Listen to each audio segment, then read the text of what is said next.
Hello everybody, this is Simon with the second episode of Let's Play Donkey Kong Land. We're picking up right where we left last time with the first of the ship levels. Oh yeah, that rockin' tune.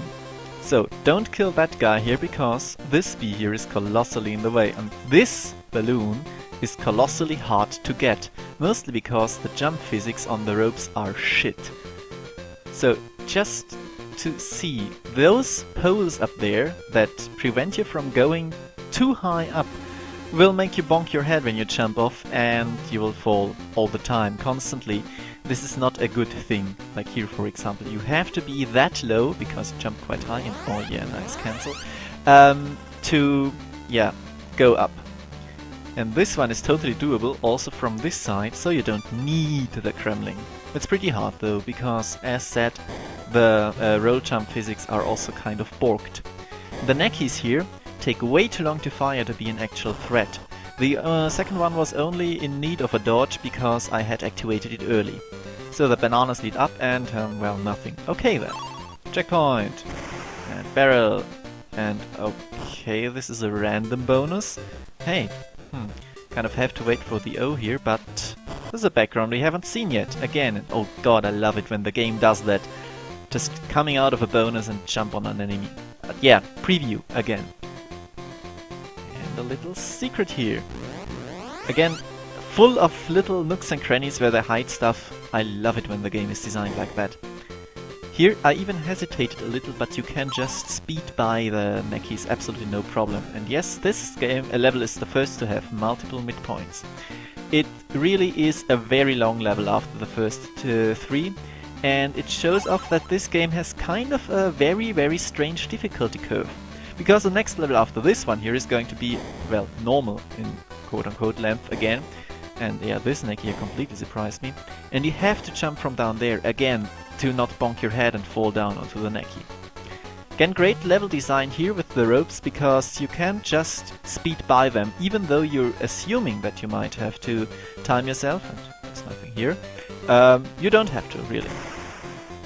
Those barrels here are everywhere, but pretty welcome, because even though you don't need them, the enemies you will run into don't kill you then. So, our introduction to Espresso. He's got a double jump and he can glide.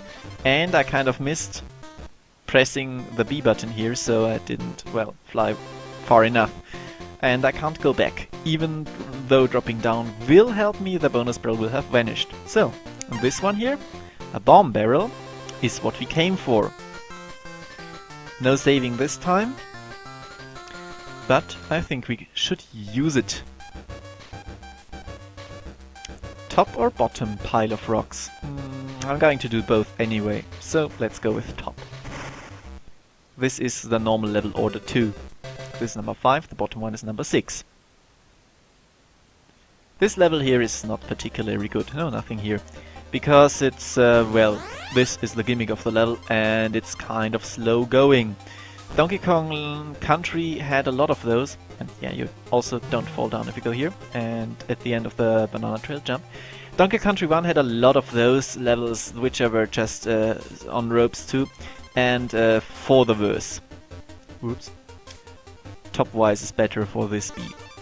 So, yeah, it's not particularly exciting, even though you can do cool enemy skips like this one here. And wow, those cannons are really slow in the Game Boy. And don't think I've missed you here. You have to be on a constant lookout for bonuses like that, and you don't really want to see me doing this one here again. And you get plopped out by the midpoint. Yeah, excellent. I love it when the game does that. Wow! Okay, have you spotted where we have to proceed? Here. It always trips me up. Again with the banana trail, signaling where you have to jump, and yep, you can always trust the bananas in this game. Oh, I have no idea where the bonus is. Yeah, this one is really obvious, and you might even slide into it by accident, but it skips a very big part of the level, and no! Pro skills. So I'm going to show off the level as normal and the bonus as an addendum.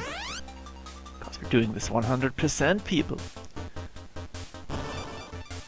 So the first of the rotating barrels, and they're actually not a big problem in this game. I've never had any problems with them. Maybe their timing is just more lenient. And yep, if you skip the goal, there is a second one here. Why is there a second one here? Well, so you don't have to backtrack, even after getting all those bananas. So, it's just very nice of the developers. More games should do that. So yeah, set the bonus misses. Time skip. Don't always plop out of the midpoint, of course. And I almost missed the rope again. I think I've jumped into the pit 5 times by accident so far. It's really, really not cool. And whoa, oopsie daisy. Yeah, you can just fall down there. Absolutely no problem. And it skips so much of the level into a random underwater part. Because why not? I mean, we had one of those in the first level too, but...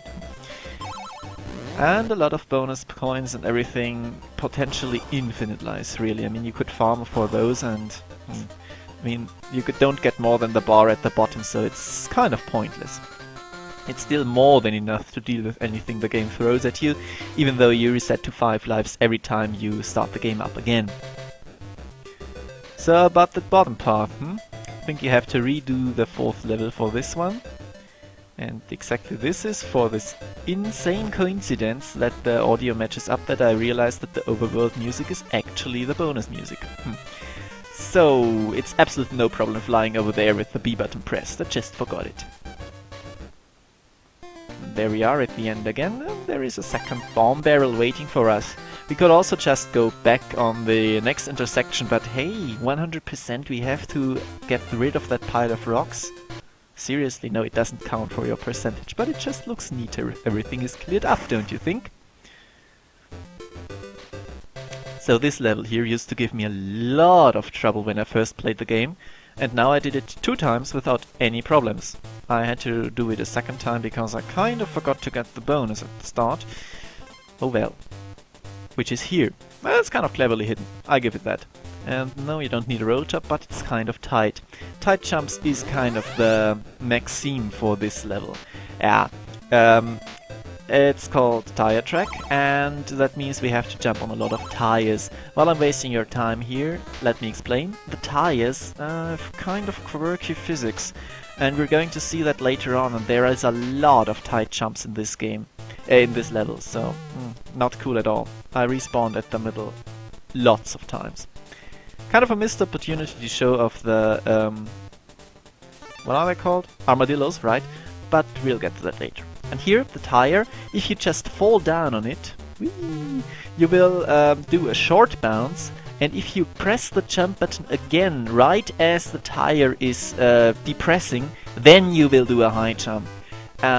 This is pretty hard to time, especially, wow, that's a lot of coins, if you're just getting used to the controls anyway. So this is definitely the worst level to get if you're doing your first playthrough, and it deserved its spot at the bottom.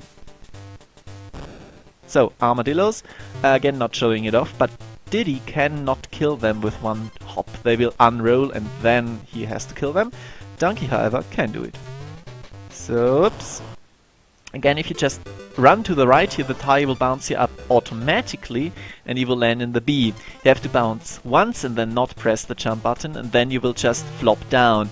It's really not intuitive at all. You really have to learn how to use them. And those jumps here at the end, and even with the tree in the way, are really tight. And the zingers are just there, more or less, but wow, this last jump here, I'm really happy that I made it. Well, not one of my favorite levels, just because it's a level of precision I don't really like to do. But anyway, this is done and over with, and we can proceed to the last part of the first world.